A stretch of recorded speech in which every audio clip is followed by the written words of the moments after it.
ഒട്ടും ഉറങ്ങാത്ത രാത്രികൾ സാധാരണ നമുക്ക് അസ്വസ്ഥതയാണ് ഉണ്ടാക്കാറുള്ളത്. എന്നാൽ ആഹ്ലാദത്തോടെ ഉറക്കമൊഴിയാൻ തയ്യാറായിരുന്ന പഴയ കാലമൊന്നുണ്ടായിരുന്നു നമുക്ക്. പകലും രാവും ഗ്രാമജീവിതത്തെ ചലനാത്മകമായി നിർത്തിയത് നാട്ടിൻപുറങ്ങളിലെ സമൃദ്ധമായ ഉത്സവങ്ങളാണ്.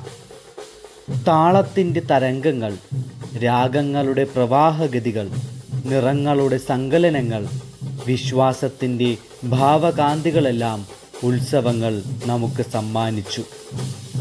ജനജീവിതത്തെ തൊലിപ്പുറത്ത് തൊട്ടുപോവുകയല്ല ചെയ്യുന്നത്, ജീവിതത്തിൽ നിന്ന് നന്മകൾ സ്വീകരിക്കുകയും അതിലും എത്രയോ ഇരട്ടി തിരികെ നൽകുകയും ചെയ്യും. നമ്മുടെ തനിമയാർന്ന ഉത്സവങ്ങൾ സമൂഹത്തിൻ്റെ മാനസിക ഘടനയെ എങ്ങനെ എത്രമാത്രം നിർണയിച്ചു എന്നതിൻ്റെ പഠനങ്ങളൊന്നും നിലവിലില്ല. ഫലപുഷ്ടിയുള്ള വിളവെടുപ്പിൻ്റെ ആഘോഷങ്ങളായി, പൂർവിക സ്മരണകളുടെ ദർശനമായി ഉത്സവങ്ങൾ ആവിർഭവിച്ചു എന്ന് പറയാം. അത് ആഘോഷിക്കുന്നതിലെ സത്യസന്ധതയാണ് പഴയ കാലം മുന്നോട്ട് വച്ചത്. അതുകൊണ്ടാണ് അവയിൽ വ്യതിചലിച്ചുകൂടാത്ത അനുഷ്ഠാനത്തിൻ്റെ അംശം കൂടിയിരുന്നത്.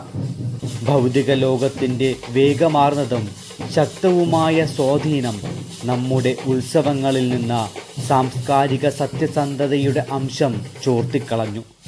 പണം കൊണ്ട് നേടാവുന്ന എല്ലാ വർണ്ണ വൈചിത്ര്യങ്ങളും ആഘോഷത്തിമിർപ്പുകളും ലഹരിയും ഉത്സവത്തിലേക്ക് ചേർത്ത് വച്ച് കാഴ്ചക്കാരായി നിന്ന് കരഘോഷം മുഴക്കുമ്പോൾ നഷ്ടമാകുന്നത് ഭൂതകാലത്തിൻ്റെ നന്മയോ സത്യസന്ധതയോ ആണെന്ന പരമാർത്ഥം നാം ഓർക്കുന്നില്ല എന്നതാണ് ഇന്നത്തെ ഉത്സവത്തിൻ്റെ പറഞ്ഞുകൂടാത്ത രഹസ്യം.